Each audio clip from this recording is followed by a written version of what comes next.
अस्सलाम वालेकुम, कैसे हैं आप सब। उम्मीद करता हूं कि आप तमाम लोग खैरियत से होंगे। तो आज का हमारा topic class 9 chemistry chapter number 1 में आज मैं आपको पढ़ाने जा रहा हूं अवोगाड्रो नंबर के हवाले से। इससे पिछली वीडियो मैंने आपको पढ़ाया था मोल के हवाले से। तो अगर आपको मोल का टॉपिक क्लियर है तो अवोगाड्रो नंबर को समझने में बिल्कुल ही मुश्किल का सामना नहीं होगा। तो बढ़ते हैं अपने टॉपिक के जानिब। टॉपिक है हमारा अवोगाड्रो नंबर। तो बेटा अवोगाड्रो नंबर है हमारे पास 6.02 एक्सपोनेंट 23। इस नंबर को अवोगाड्रो नंबर क्यों कहते हैं? क्योंकि बेटा इस नंबर को हमें पेश किया था एक इटालियन साइंटिस्ट, जिसका नाम था अवोगाड्रो। तो उनके एजाज में इस नंबर को नाम दिया गया क्या? अवोगाड्रो नंबर का। ठीक है। तो इस नंबर की बहुत अहमियत है केमिस्ट्री में, क्योंकि इस नंबर को इस्तेमाल करते हुए हम number of atoms, number of molecules और नंबर ऑफ आयंस को कैलकुलेट कर सकते हैं। तो अगर हम number of atoms, number of molecules और नंबर ऑफ आयंस को कैलकुलेट नहीं कर सकते तो हमें केमिकल रिएक्शन का भी अंदाज़ा नहीं होता। क्योंकि बेटा हमें एक स्पेसिफिक अमाउंट में प्रोडक्ट अगर बनानी है तो उसमें हमें number of atoms, number of molecules और नंबर ऑफ आयंस का इल्म होना बेहद ज़रूरी है। ठीक है। तो अगर हमें किसी चीज़ की क्वांटिटी ही नहीं पता होगी तो हम केमिकल रिएक्शन को किस तरीके से सरअंजाम दे सकेंगे। बात क्लियर हो रही? तो इटालियन साइंटिस्ट अवोगाड्रो ने कैलकुलेट किया था क्या? Number of atoms, molecule, ion, किसमें? 1 मोल ऑफ अ सब्सटेंस में। किसमें कैलकुलेट किया था बेटा? 1 मोल ऑफ अ सब्सटेंस।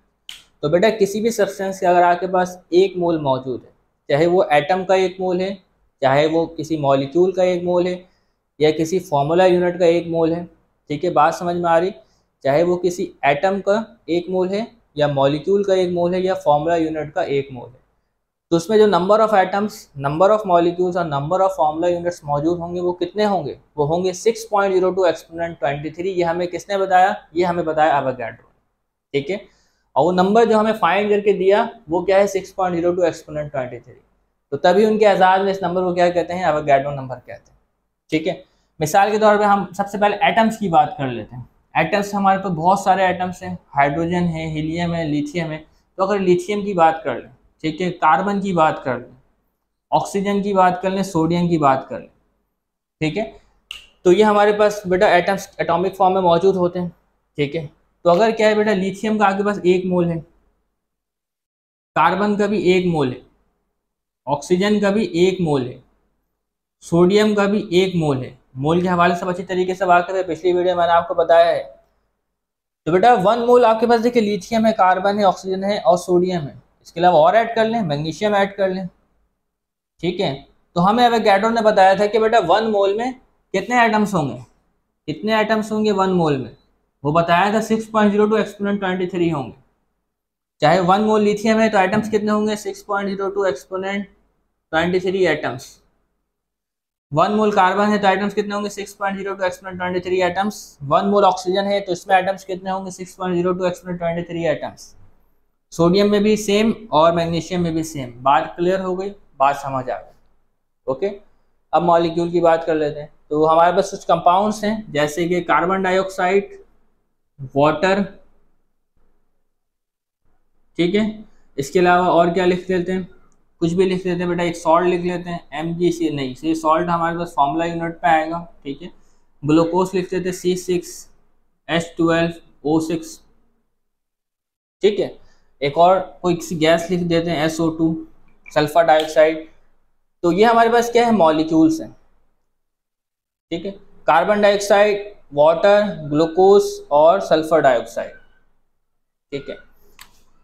तो अब मेरा सवाल ये है कि कार्बन डाइऑक्साइड के 1 मोल है, वाटर के भी 1 मोल है और ग्लूकोज के भी 1 मोल है और सल्फर डाइऑक्साइड के भी 1 मोल है।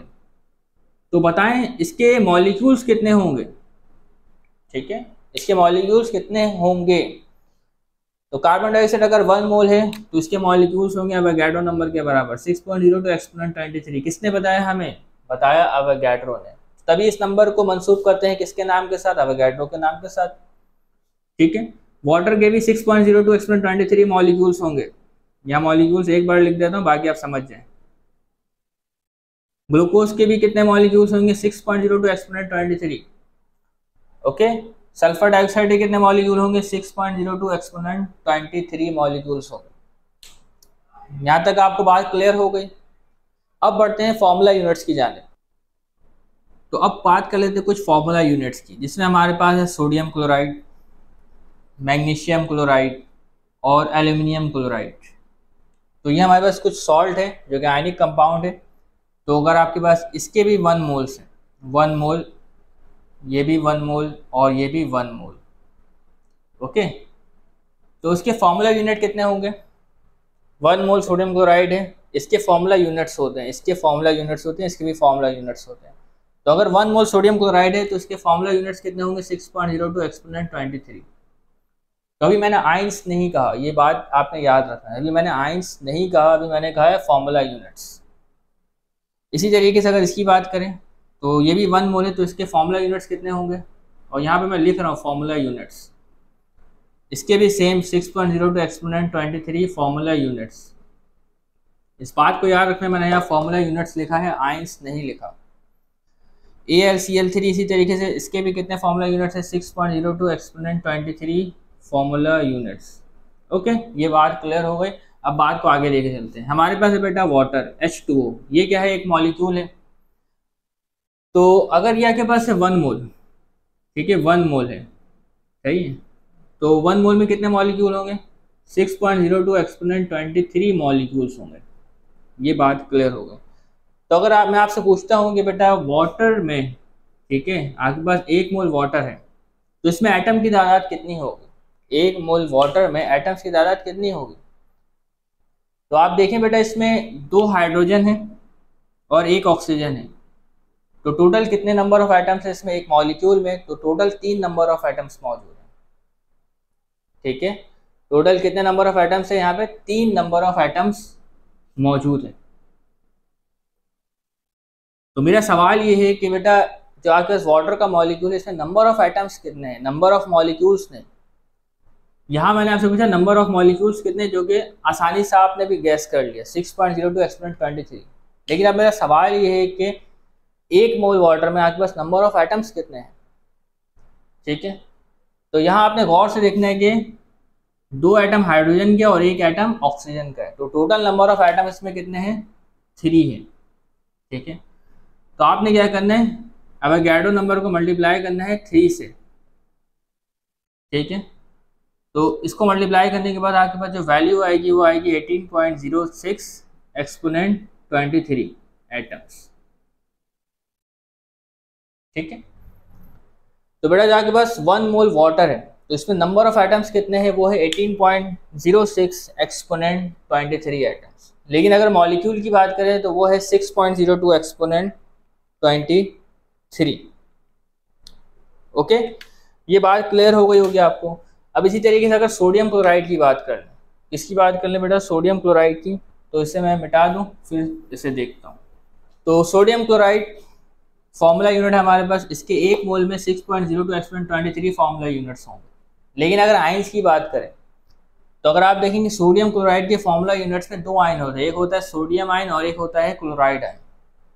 तो इसमें टोटल नंबर ऑफ आयंस कितने हैं? 2 है, ठीक है।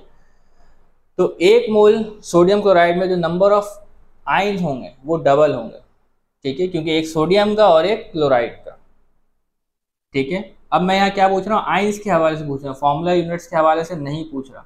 पहले आपको सिंपल बताया एटम्स, मॉलिक्यूल, फॉर्मूला यूनिट। अब बात कर रहे हैं मॉलिक्यूल के अंदर एटम और फॉर्मूला यूनिट्स के अंदर आयंस की, ठीक है। तो 1 मोल सोडियम क्लोराइड में जो आयंस है वो ट्विस है, डबल है, एक सोडियम का है और एक क्लोराइड का है, ठीक है। तो इसमें क्या करेंगे आप? 2 को मल्टीप्लाई करेंगे 6.02 एक्सपोनेंट 23 से, तो ये आपके पास आ जाएगा 12.04 एक्सपोनेंट 23 आयंस। तो 1 मोल सोडियम क्लोराइड में जो आयंस की तादाद है वो है 12.04 एक्सपोनेंट 23 आयंस, जबकि फॉर्मूला यूनिट्स की तादाद है 6.02 एक्सपोनेंट 23 फॉर्मूला यूनिट। जब न्यूमेरिकल सॉल्व करेंगे तो कुछ सवाल वहाँ पर आएंगे तो इनको डिस्कस करेंगे, लेकिन आपकी किताब में इतने तफसील से डिस्कस नहीं किया गया, लेकिन फिर भी डिस्कस करेंगे।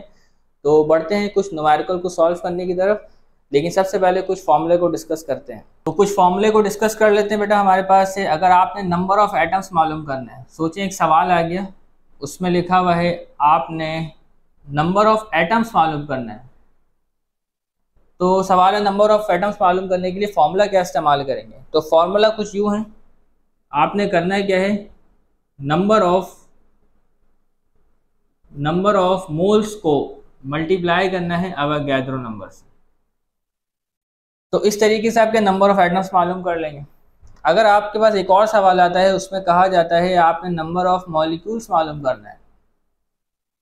क्या मालूम करना है? Number of molecules. तो आपने क्या करना है? Simple, number of molecule is equal to number of moles उसी मॉलिक्यूल के, और मल्टीप्लाई कर देना है एवोगाड्रो नंबर से, तो नंबर ऑफ मॉलिक्यूल्स भी आपको पता चल जाएगा। अगर एक और सवाल आता है जिसमें आपको कहा जाता है नंबर ऑफ फॉर्मूला यूनिट्स मालूम करना है, नंबर ऑफ फॉर्मूला यूनिट्स मालूम करना है, तो सिंपल है। तो आपने क्या करना है? Number of moles of formula units को मल्टीप्लाई करना है एवोगाड्रो नंबर से। तो इस तरीके से आप नंबर ऑफ फॉर्मूला यूनिट्स भी जो है बआसानी मालूम कर लेंगे। बात समझ आ रही है? कोई मुश्किल है इसमें? कोई मुश्किल नहीं। ये सिंपल क्या है बेटा, मोल को मल्टीप्लाई करना है एवोगाड्रो नंबर से तो नंबर ऑफ एटम पता चल जाएगा, मोल को मल्टीप्लाई करना है एवोगाड्रो नंबर से तो नंबर ऑफ मॉलिक्यूल मालूम पड़ जाएगा आपको, मोल को मल्टीप्लाई करना है एवोगाड्रो नंबर से तो इसी तरीके से फॉर्मूला यूनिट्स भी आपको पता चल जाएगा। तो बढ़ते हैं, कुछ न्यूमेरिकल के क्वेश्चन को सॉल्व करते हैं ताकि आपको ये टॉपिक बआसानी क्लियर हो सके। तो सवाल है हमारे पास एग्जाम्पल 1.7 जो कि आपके बुक में मौजूद है। क्वेश्चन है calculate the number of atoms present in 9.2 gram of calcium.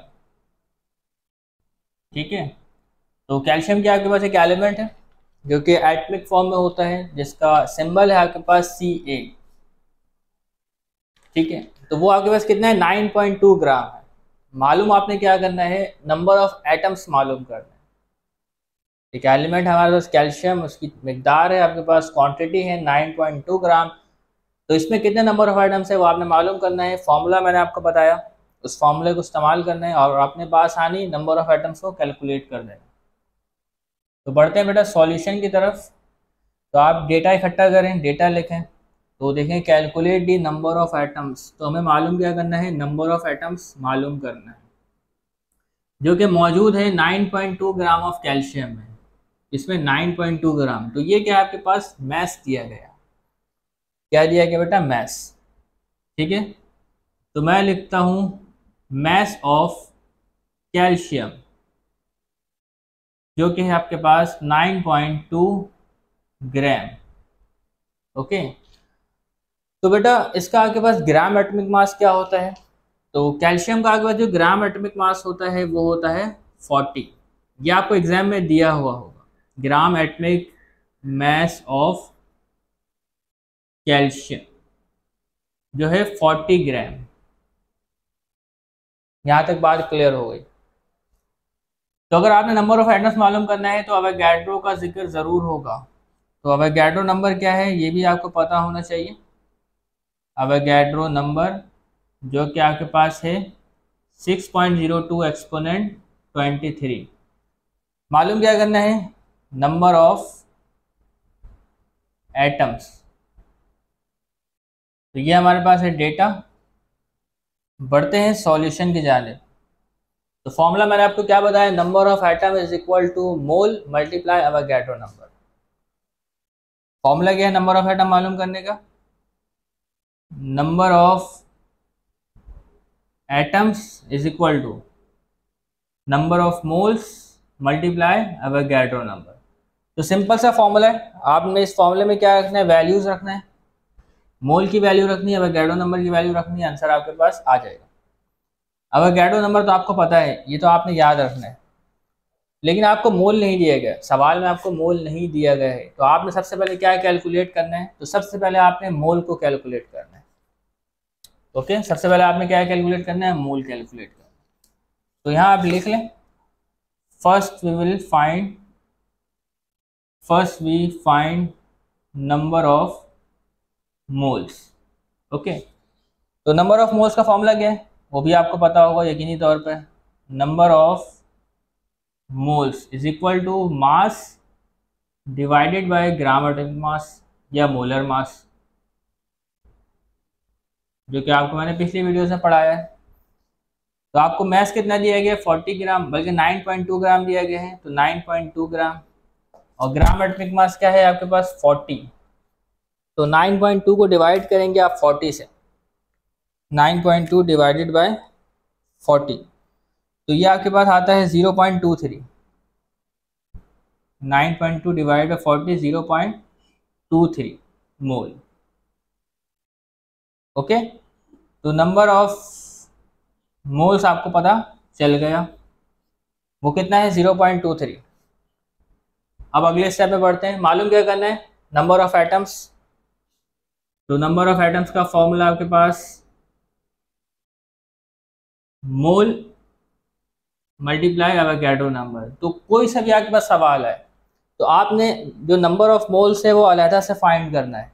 ठीक है, कोई सा भी सवाल है आपने नंबर ऑफ मोल्स को अलहदा से फाइंड करना है और फिर जाके ये फॉर्मूला इस्तेमाल करना है।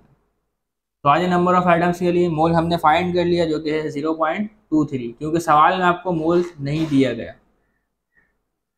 ओके, एवोगैड्रो नंबर क्या है 6.02 एक्सपोनेंट 23। इसको मल्टीप्लाई कर दें 0.23 को 6.02 एक्सपोनेंट 23 से, तो ये आता है आपके पास 1.384 एक्सपोनेंट 23 एटम्स। ओके, तो नंबर ऑफ एटम्स कितने हैं आपके पास कैल्शियम के, वो है 1.384 एक्सपोनेंट 23। ओके, तो 9.2 ग्राम कैल्शियम में जो नंबर ऑफ एटम्स की तादाद होगी वो होगी 1.384 एक्सपोनेंट 23। अब एक ऐसी जनरल सा सवाल है आपके पास, तो अगर 40 ग्राम कैल्शियम है आपके पास तो बताएं इसके नंबर ऑफ एटम्स कितने होंगे। तो इसके नंबर ऑफ एटम्स होंगे, तो 40 ग्राम बराबर होता है 1 मोल के, तो 1 मोल में होता है 6.02 एक्सपोनेंट 23 एटम्स। एक और सवाल, अगर अगर 20 ग्राम कैल्शियम है तो बताएं नंबर ऑफ एटम्स कितने हो जाएंगे। तो नंबर ऑफ एटम्स जो है वो आपके पास हाफ हो जाएंगे। कितने हो जाएंगे, हाफ।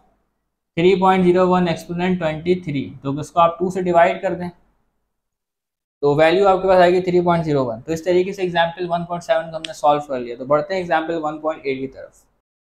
तो एग्जाम्पल 1.8 है आपके पास, calculate the number of moles, number of molecules present in 8 gram of C6H12O6। तो इसमें आपने मालूम करना है number of moles, number of molecule. तो इससे पहले जो आपने सवाल सॉल्व किया एग्जाम्पल 1.7, उसमें आपको कहा नहीं गया था कि आपने नंबर ऑफ मोल्स कैलकुलेट करना है, लेकिन आपने अगर नंबर ऑफ एटम्स मालूम करना है तो आपको नंबर ऑफ मोल्स पता होना चाहिए। इसी तरीके से अगर आपने नंबर ऑफ मॉलिक्यूल्स मालूम करना है तो आपको नंबर ऑफ मोल्स पता होना चाहिए, लेकिन सवाल में यहाँ लिख दिया कि नंबर ऑफ मोल्स भी मालूम करना है। तो अगर नंबर ऑफ मोल्स इसमें ना भी लिखा होता तो हमें नंबर ऑफ मोल्स मालूम करना पड़ता। ठीक है, क्योंकि सवाल सॉल्व नहीं हो सकता था। तो आज ये डेटा बनाते हैं, बहुत आसान है, बहुत आसान है, कोई मुश्किल नहीं। नंबर ऑफ मॉलिक्यूल्स मालूम करने का फॉर्मूला है number of molecule is equal to mole multiply Avogadro number. तो डेटा इकट्ठा करते हैं। तो आपको जो दिया गया है C6H12O6, उसका वजन कितना है 8 ग्राम। तो आप लिखेंगे mass of C6H12O6 is equal to 8 gram. Okay, तो ग्राम एटॉमिक मास इसका कितना होता है, ग्राम मॉलिक्यूलर मास, क्योंकि ये आपके पास एक मॉलिक्यूल है। तो ग्राम मॉलिक्यूलर मास ये आपको कैलकुलेट करना होगा, किसका, C6H12O6 का, ये आपको कैलकुलेट करना होगा। तो आज हम कैलकुलेट करते हैं C6H12O6 का कितना होगा हमारे पास। ठीक है, तो कार्बन की तादाद आपके पास 6, और कार्बन का जो आपके पास एटॉमिक मास होता है वो होता है 12, हाइड्रोजन है 12, और एक हाइड्रोजन का जो मास होता है आपके पास वो होता है 1, ऑक्सीजन की तादाद है 6, एक ऑक्सीजन का जो मास है वो होता है आपके पास 16। ठीक है, 12 को अगर आप 6 से मल्टीप्लाई करते हैं तो आपके पास आता है 72, 12 वन ज़ा 12, और 16 को 6 से मल्टीप्लाई आपने करना है, तो 16 मल्टीप्लाई 6 ये आता है 96। अब इन तीनों को सम कर लें तो आई थिंक 180 आता है, 180। तो ये आपने मालूम कर लिया है ग्राम मॉलिक्यूलर मास किसका, ग्लूकोज का, जो कि है 180। ठीक है, अब एवोगैड्रो नंबर आपको पता है वो क्या है, वो है 6.02 एक्सपोनेंट 23। ये है एवोगैड्रो नंबर। आपने मालूम क्या करना है, नंबर ऑफ मोल्स मालूम करना है और नंबर ऑफ मॉलिक्यूल्स मालूम करना है। तो आगे बढ़ते हैं, सबसे पहले नंबर ऑफ मॉलिक्यूल्स मालूम करेंगे। तो यहाँ आप हेडिंग ला के लिख दें number of molecules, number of moles मैंने गलत कह दिया। फॉर्मूला है आपके पास नंबर ऑफ मोल्स का, number of moles is equal to mass divided by, अभी यहाँ पे आपके पास केस क्या है मॉलिक्यूल का, तो लिखेंगे gram molecular mass, gram molecular mass. मास है आपके पास कितना 8 ग्राम, तो 8 ग्राम डिवाइडेड बाय 180, तो ये आपके पास आ जाएगा आई थिंक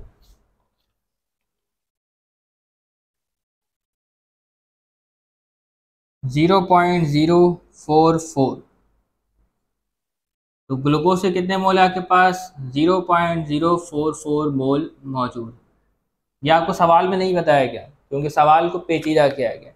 अब मालूम करना है आपने number of molecules. Number of molecules का फॉर्मूला आपको बताया मैंने, सिंपल है, क्या है, number of molecules is equal to mole multiply Avogadro number.